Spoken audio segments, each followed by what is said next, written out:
24 April 2025 அன்னைக்கு காலையில காயத்ரி தேவின்ற பெண்மணிக்கு ஒரு புது நம்பர்ல இருந்து கால் வருது. காயத்ரி கால் அட்டென்ட் பண்றாங்க. அவங்களுக்கு கால் பண்ண நபர், உங்களோட பொண்ணு பாவனாவை ஹாஸ்பிட்டல்ல அட்மிட் பண்ணிருக்கோம், சீக்கிரமா கிளம்பி வாங்கன்னு சொல்றாரு.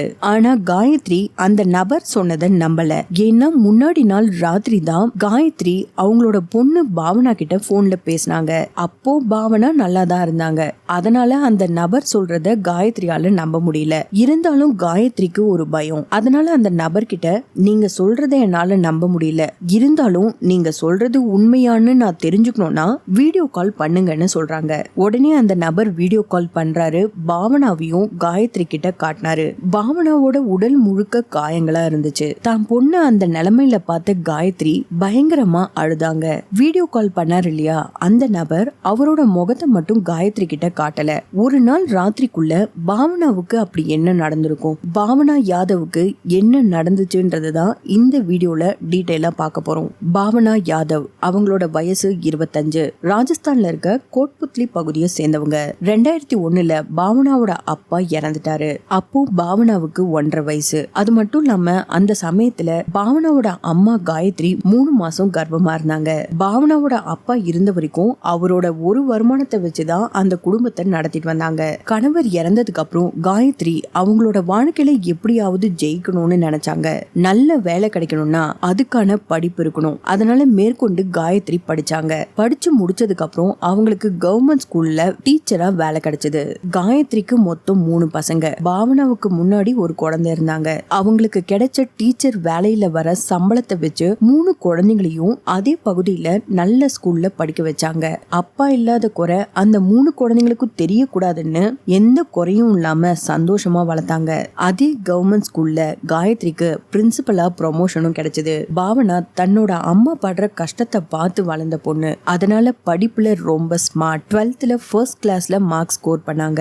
சின்ன வயசுல இருந்து பாவனா ரொம்ப அதிகமா பேசுவாங்க. அவங்கள சுத்தி இருக்க எல்லாரையும் சந்தோஷமா வச்சுப்பாங்க. 2018ல காயத்ரி அவங்க 3 பசங்களையும் கூட்டிக்கிட்டு அவங்களோட ரிலேஷன் வீட்டு கல்யாணத்துல கலந்துக்கிறதுக்காக போறாங்க. அதே ஃபங்க்ஷனுக்கு உத்தேஷ் யாதவ்ன்ற நபர் அவரோட ஃபேமிலி கூட வராரு. அவருக்கு வயசு 30. உத்தேஷ் பாவனாவுக்கு தூரத்து சொந்தம். இவர் ஹரியானாவுல இருக்க லித் கிராமத்தை சேர்ந்தவர். ஒரு கம்பெனில கிளர்க்கா வேலை பார்க்கறாரு. அந்த மேரேஜ் ஃபங்க்ஷன்ல பாவனா உத்தேஷ் 2 பேரும் பேசிக்கிட்டாங்க. போன் நம்பரை ஷேர் பண்ணிக்கிட்டு கல்யாணம் முடிஞ்சதுக்கு அப்புறம் 2 குடும்பமும் அவங்க வீட்டுக்கு கிளம்பிட்டாங்க. உத்தேஷ் பாவனா ரிலேஷன்ஷிப் அப்படியே முடியல. போன் நம்பரை மாத்திக்கிட்டாங்க. அடுத்தது என்ன, 2 பேரும் மாத்தி மாத்தி போன்ல பேசிக்க ஆரம்பிச்சாங்க.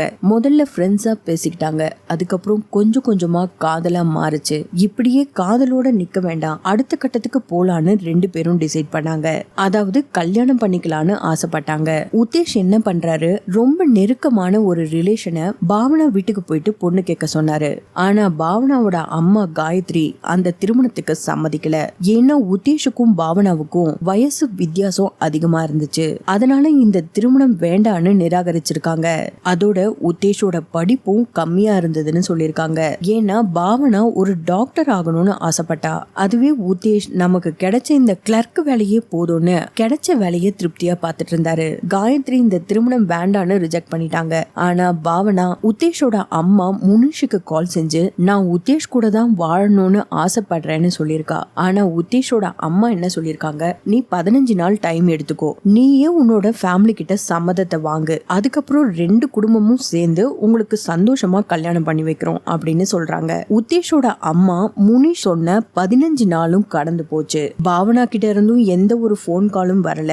அவங்க வீட்டு சைட்ல இருந்து யாரும் வரல. பாவனா கிட்ட இருந்து எந்த ஒரு பதிலும் வராததுனால உத்தேஷ் என்ன நினைச்சாரு, இந்த கல்யாணத்துல பாவனாவுக்கும் விருப்பம் இல்ல, அவளோட வாழ்க்கைய அவ பாக்கட்டும், நம்மளோட வாழ்க்கைய நம்ம பாக்கலான்னு பாவனா கூட இருந்த எல்லா கான்டாக்டையும் நிறுத்திட்டாரு. பாவனாவும் அவங்களோட அம்மாக்காகவும் அவங்களோட கேரியருக்காகவும் அவங்களோட காதல தியாகம் பண்ண தயாரா இருந்தாங்க. 2019ல MBBS படிக்கிறதுக்காக பிலிப்பைன்ஸ் போனாங்க.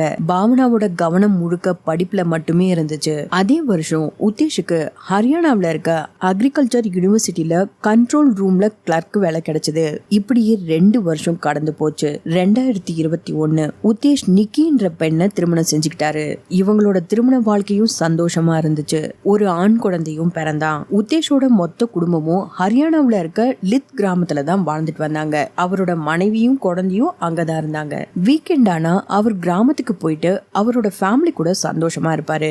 உத்தேஷ் தன்னோட ஃபேமிலியை விட்டு இசார் யூனிவர்சிட்டி குவார்டர்ஸ்ல தனியா வாழ்ந்துட்டு வந்தாரு. ஒரு பக்கம் உத்தேஷோட வாழ்க்கை இப்படி போயிட்டு இருந்துச்சு. அவருக்கு திருப்தியா இருக்கக்கூடிய வேலை, நல்ல மனைவி, குழந்தை, இது போதும் அப்படின்னு நினைச்சு அவரோட வாழ்க்கைய வாழ்ந்துட்டு இருந்தாரு. உத்தேஷ் பாவனா 2 பேரும் அவங்களோட கடந்த காலத்தை மறந்துட்டு வாழ்ந்துட்டு இருக்க மாதிரி தோணுச்சு. ஆனா ஒரு நாள் திரும்பவும் 2 பேரும் பேசிக்க ஆரம்பிச்சாங்க. 2023 பாவனா அவங்களோட MBBS டிகிரியை முடிச்சுட்டு இந்தியாவுக்கு திரும்பினாங்க. இந்தியாவுக்கு வந்ததுக்கு அப்புறம் ஃபாரின் மெடிக்கல் கிராஜுவேட் எக்ஸாமினேஷனுக்காக தயாராகிட்டு இருந்தாங்க. பாவனா இந்த எக்ஸாம் முடிச்சாதான் இந்தியாவுல டாக்டரா வேலை செய்ய முடியும். அதனால ஆன்லைன் கிளாஸ்ல சேர்ந்தாங்க. பாவனா அட்டென்ட் பண்ணிட்டு இருந்த ஆன்லைன் கிளாஸ்ல வீக்லி ஒன்ஸ் டெஸ்ட் நடக்கும். அந்த டெஸ்ட் எழுதுறதுக்காக அடிக்கடி டெல்லிக்கு வருவாங்க. டெல்லியில பாவனாவோட தங்கச்சி சிவில் சர்வீஸ் எக்ஸாமினேஷனுக்காக ப்ரிப்பேர் ஆகிட்டு இருந்தாங்க. அதனால அவங்க டெல்லியில ரூம் எடுத்து தங்கினாங்க. அந்த சமயத்துல தான் பாவனா வீக்லி ஒன்ஸ் டெல்லிக்கு போக வேண்டியதா இருந்துச்சு. டெல்லிக்கு போகும்போதெல்லாம் பாவனா அவங்க தங்கச்சி கூட ரூம்ல தங்கிப்பாங்க. இந்த நேரத்துல தான் பாவனா உத்தேஷ் கூட திரும்பவும் போன்ல பேச ஆரம்பிச்சாங்க. உத்தேஷ் நிக்கிய கல்யாணம் பண்ணிக்கிறதுக்கு முன்னாடியே பாவனாவை காதலிச்ச விஷயத்த அவங்க கிட்ட சொல்லிட்டாரு. அதனால நிக்கிக்கு பாவனாவை பத்தி நல்லா தெரியும். ஆனா 2 பேரும் திரும்ப பேச ஆரம்பிச்ச விஷயம் நிக்கிக்கு தெரியாது. பாவனா அடிக்கடி ஹிசாருக்கு போயிட்டு உத்தேஷ பார்த்ததா சொல்லப்படுது. திரும்பவும் 2 பேரும் நல்லா தான் பேசிட்டு இருந்தாங்க. ஆனா கொஞ்சம் கொஞ்சமா உத்தேஷ் பாவனா கூட பேசுறத தவிர்க்க ஆரம்பிச்சாரு. பாவனாவுக்கு உத்தேஷோட நடவடிக்கை புரிஞ்சது. அதனால அவருக்கு திரும்ப திரும்ப கால் பண்ணாங்க. அடிக்கடி கால் பண்ணி டார்ச்சர் பண்ணதுனால உத்தேஷ் பாவனாவோட காலை அட்டென்ட் பண்றதையே நிறுத்திட்டாரு. பாவனா அவளோட நம்பர்ல இருந்து கால் பண்ணா உத்தேஷ் எடுக்க மாட்டேங்கிறாருன்றது அவளுக்கு தெரிஞ்சிடுச்சு. அதனால வேற ஒரு போன் நம்பர்ல இருந்து கால் பண்ணிருக்கா. உத்தேஷ் காலை அட்டென்ட் பண்ணிருக்காரு. பாவனாவோட வாய்ஸ் கேட்ட உடனே அந்த காலை கட் பண்ணிடுறாரு. உத்தேஷ் அவாய்ட் பண்ணாலும் பாவனா விடுற மாதிரி இல்ல. கடைசியா உத்தேஷோட மனைவி நிக்கிக்கு மெசேஜ் பண்ண ஆரம்பிச்சா. ஏன்னா இவங்க 2 பேரும் காதலிச்ச விஷயம் நிக்கிக்கு தெரியும். அதனால நிக்கி சொன்னா உத்தேஷ் ஒரு முறையாவது நம்ம கூட பேசுவாருன்னு பாவனா நினைச்சு அவங்களுக்கு மெசேஜ் பண்ணா. நிக்கியும் அவளுக்கு புரியுற மாதிரி எடுத்து சொல்லிருக்காங்க. ஆனா பாவனா திரும்ப திரும்ப ஒரே விஷயத்தையே பேசிருக்கா. உத்தேஷ் என் கூட பேசலனா நான் இருக்கவே மாட்டேன்னு நிக்கிக்கு மெசேஜ் பண்றா. பாவனா அனுப்பின மெசேஜஸ் எல்லாம் பார்த்து நிக்கிய பயந்து போயிருக்காங்க. அவளுக்கு எவ்வளவோ எடுத்து சொல்லிருக்காங்க. ஆனா பாவனாவோட ஒரே கோரிக்கை உத்தேஷ் கூட ஒரே ஒரு முறை பேசணும். பாவனாவுக்கும் உத்தேஷுக்கும் எவ்வளவு பிரச்சனை போயிட்டு இருந்தாலும் பாவனா அவங்களோட படிப்புல மட்டும் ரொம்ப கவனமா இருந்தாங்க. 21 ஏப்ரல் 2025 வழக்கம் போல வீக்லி டெஸ்ட் எழுதுறதுக்காக பாவனா டெல்லிக்கு வந்தாங்க. அவங்க தங்கச்சி ரூம்ல தங்கி எக்ஸாம் எல்லாம் அட்டென்ட் பண்ணாங்க. 23 ஏப்ரல் 2025 அன்னைக்கு ராத்திரி அவங்களோட அம்மா காயத்ரி கிட்ட போன்ல பேசினாங்க. நாளைக்கு காலையில நான் வீட்டுக்கு திரும்ப வந்துடுவேன் அப்படின்னு சொல்லியிருக்காங்க. 24 ஏப்ரல் 2025 அன்னைக்கு காலையில பாவனாவோட அம்மா வழக்கம் போல ஸ்கூலுக்கு கிளம்பி போயிட்டாங்க. அவங்க ஸ்கூல்ல இருக்கும் போதுதான் புது நம்பர்ல இருந்து கால் வந்துச்சு. அந்த கால் பண்ணது உத்தேஷ் பாவனாவோட அம்மா கிட்ட நான் டாக்டர் பேசுறேன், உங்களோட பொண்ணு பாவனா தீக்காயங்களோட ஹாஸ்பிட்டல்ல வந்து அட்மிட் ஆகிருக்காங்க அப்படின்னு சொன்னான். முதல்ல காயத்ரி அவன் சொன்னதை நம்பல. ஏன்னா முன்னாடி நாள் ராத்திரி தான் பாவனா கூட பேசினாங்க. அப்போ அவ பேசும்போது நல்லா தான் இருந்தா. அதனால காயத்ரி கோவப்பட்டு காலை கட் பண்ணிட்டாங்க. இருந்தாலும் அம்மாவோட மனசு கேட்கல. பாவனாவுக்கு கால் பண்ணி பாக்குறாங்க. பாவனா கால் அட்டன் பண்ணல. திரும்ப திரும்ப பண்ணி பாக்குறாங்க. ஆனா கால் அட்டன் ஆகல. இது காயத்ரிக்கு பயமா இருந்துச்சு. ஏன்னா எப்பவும் அம்மா கால் பண்ணா பாவனா அட்டன் பண்ணி பேசிடுவாங்க. காலை அட்டன் பண்ணாமலாம் இருக்க மாட்டாங்க. அதனால காயத்ரிக்கு இந்த விஷயம் புதுசா இருந்துச்சு. உடனே உத்தேஷுக்கு கால் பண்ணாங்க. ஆனா காயத்ரிக்கு அது உத்தேஷ்னு தெரியாது. அது யாரோ டாக்டர் தான் கால் பண்ணாருன்னு நினைச்சிருக்காங்க. கால் அட்டன் பண்ண உத்தேஷ் கிட்ட நீங்க வீடியோ கால் பண்ணுங்க, அதுல என் பொண்ணை காட்டுங்க, அப்போதான் நீங்க சொல்றத நான் நம்புவேன் அப்படின்னு சொல்றாங்க. ஆனா உத்தேஷ் வீடியோ கால் பண்ண முடியாதுன்னு சொல்லிருக்காரு. மறுபடியும் காயத்ரி வீடியோ கால் பண்ணி பாத்திருக்காங்க. ஆனா உத்தேஷ் எடுக்கவே இல்ல. திரும்ப திரும்ப அவங்க பண்ணிட்டே இருந்தாங்க. அப்போதான் ஒரு முறை வீடியோ காலை அட்டன் பண்ணா. அந்த வீடியோ கால்ல ஒரு சில வினாடிகள் மட்டுமே காமிச்சிருக்கான். ஒரு நர்ஸோட கையில பாவனா ஒரு பக்கமா படுத்திருந்தாங்க.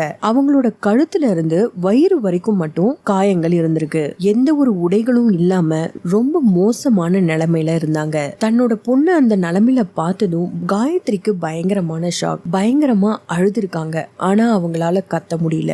ஏன்னா அவங்க இருந்தது ஸ்கூல்ல. காயத்ரிக்கு என்ன பண்றதுன்னு கூட புரியல. அந்த சமயத்துல பாவனா அவங்களோட அம்மா கிட்ட ரொம்ப கஷ்டப்பட்டு ஒரே ஒரு வார்த்தையை மட்டும் சொன்னாங்க, அம்மா என்ன காப்பாத்துங்க. இதுதான் அவங்களோட கடைசி வார்த்தை. உடனே காயத்ரி தன்னோட பொண்ணை பாக்குறதுக்காக ராஜஸ்தான்ல இருந்து இசாருக்கு கிளம்புனாங்க. அங்க சோனி ஹாஸ்பிட்டல்ல அட்மிட் ஆகிருந்த பாவனாவை பாக்குறதுக்காக போனாங்க. பாவனா இருந்த நிலைமைய பார்த்து ரொம்பவே உடைஞ்சு போனாங்க. அங்க இருந்த நர்ஸ் கிட்ட எல்லாம் பாவனாவை யார் கொண்டு வந்து ஹாஸ்பிட்டல்ல அட்மிட் பண்ணதுன்னு காயத்ரி கேட்டாங்க. அங்க இருந்த நர்ஸுக்கு உத்தேஷ பத்தி எந்த ஒரு டீடைல்ஸும் தெரியல. பாவனாவை ஹாஸ்பிட்டல்ல அட்மிட் பண்ணும்போது உத்தேஷ் ஒரு சில டாக்குமெண்ட் எல்லாம் சப்மிட் பண்ணிருக்காரு. அந்த டாக்குமெண்ட்ஸை பார்த்ததுக்கு அப்புறம் தான் காயத்ரிக்கு இது உத்தேஷ்ன்ற விஷயமே தெரிஞ்சது. அப்போ நம்மளுக்கு கால் பண்ணதும் உத்தேஷ் தான் அப்படின்னு நினைச்சாங்க. பாவனாவோட உடல்ல 50% மேல காயங்கள் இருந்துச்சு. தன்னோட பொண்ணை காப்பாத்துறதுக்காக காயத்ரி எல்லா முயற்சியும் செஞ்சாங்க. பாவனாவுக்கு ட்ரீட்மெண்ட் பண்ண டாக்டர்ஸ் உடனடியா ஜெய்ப்பூர்ல இருக்க SMS ஹாஸ்பிட்டலுக்கு கூட்டிட்டு போங்கன்னு சஜஸ்ட் பண்ணாங்க. அன்னைக்கு ராத்திரி 11:30க்கு பாவனா சிகிச்சை பலனளிக்காம உயிரிழந்தாங்க. தான் மகளோட இறப்புக்கு நீதி கிடைக்கணும்னு காயத்ரி நினைச்சாங்க. உடனே உத்தேஷ் மேல கம்ப்ளைண்ட் கொடுத்தாங்க.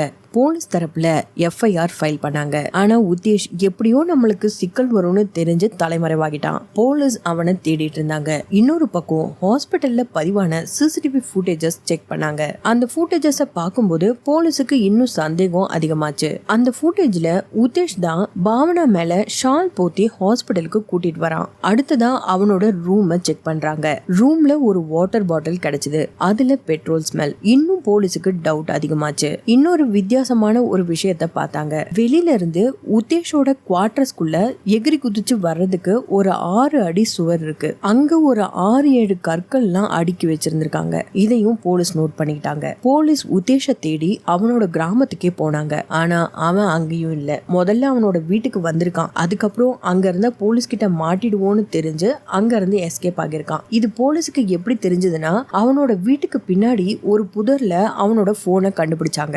இப்படியே ஒரு சில நாட்கள் போச்சு. மே 4, 2025 உத்தேஷ் யாதவ இசார் பகுதியிலேயே போலீஸ் கைது செஞ்சாங்க. 3 நாள் ரிமாண்ட்ல வச்சு விசாரிச்சாங்க. ஆனா அவன் போலீஸ் கேட்ட ஒரு கேள்விக்கு கூட பதில் சொல்லல. நான் பாவனாவை எதுவும் பண்ணல, அது மட்டும் தான் சொல்லியிருக்கான். போலீஸ் தரப்புல அவங்களுக்கு கிடைச்ச ஆதாரங்களை வச்சு ஒரு தியரி சொன்னாங்க. உத்தேஷ் தான் பாவனாவை இசாருக்கு வர சொல்லியிருக்கான். யாருக்கும் தெரியாம அவன் தங்கியிருந்த ரூம்க்கு இருக்க பின்னாடி வழியா பாவனாவை உள்ள அடைச்சிட்டு வந்திருக்கான். 2 பேருக்குள்ளேயும் வாக்குவாதம் நடந்திருக்கும். அதனால கோவப்பட்டு உத்தேஷ் பாவனா மேல அவன் பாட்டில்ல வாங்கி வச்சிருந்த பொருளை பயன்படுத்தி இந்த கொடூரத்தை செஞ்சிருக்கலான்னு சந்தேகப்பட்டாங்க. அதுக்கப்புறம் அவன் மேல சந்தேகம் வரக்கூடாதுன்னு அவனே ஹாஸ்பிட்டலுக்கு கூட்டிட்டு போயிருப்பான்னு சொல்றாங்க. இன்னொரு பக்கம் பாவனாவோட அம்மா மீடியாக்கள்ல என்ன சொல்லிருக்காங்கன்னா பாவனாவோட வயித்துல கத்தியால குத்தின காயம் இருந்ததா சொல்றாங்க. ஆனா போலீஸ் தரப்புல அதை ஊர்ஜிதப்படுத்தல. அதோட உத்தேஷோட மனைவி நிக்கி போலீஸ் கிட்ட 60 பக்கத்துக்கு ஒரு கம்ப்ளைண்ட் எழுதி கொடுத்திருக்காங்க. அதுல ஆரம்பத்துல இருந்து என்ன நடந்துச்சோ எல்லாமே டீடைலா இருந்திருக்கு. உத்தேஷ் பாவனா காதலிச்சது, அவங்க 2 பேருக்கும் திருமணம் தடைபட்டது, அதுக்கப்புறம் உத்தேஷ் நிக்கிய கல்யாணம் பண்ணிக்கிட்டது, திரும்பவும் பாவனா உத்தேஷ் பேச ஆரம்பிச்சது, பாவனா நிக்கிக்கு அனுப்பின வாட்ஸ்அப் மெசேஜ், அதுலயும் குறிப்பா பாவனா இறந்து போறதுக்கு 2 நாளைக்கு முன்னாடி ஒரு வாட்ஸ்அப் மெசேஜ் அனுப்பியிருந்தாங்க. உத்தேஷ் கூட பேசாம என்னால நிம்மதியாவே இருக்க முடியல, எனக்கு இந்த வாழ்க்கையே வேண்டான்னு தோணுதுன்னு அனுப்பியிருந்தாங்க. அதையும் போலீஸ் கிட்ட சப்மிட் பண்ணிருக்காங்க. உத்தேஷ் கூட பேசாததுனால பாவனா மனரீதியா பாதிக்கப்பட்டிருந்தா அவளே இந்த தப்பான முடிவு எடுத்திருப்பா. என் கணவருக்கு இந்த சம்பவத்துல எந்த சம்பந்தமும் இருக்காது நிக்கி டீடைலா போலீஸுக்கு எழுதி கொடுத்திருக்காங்க. நீங்க இந்த கேஸ பத்தி என்ன நினைக்கிறீங்க? பாவனா யாதவ ஏதாவது செஞ்சிருப்பாரா, இல்ல பாவனாவே இந்த விபரீத முடிவை எடுத்திருப்பாங்களா? நீங்க என்ன நினைக்கிறீங்க? உங்களோட கருத்துக்களை மறக்காம கமெண்ட் பண்ணுங்க. தேங்க்யூ.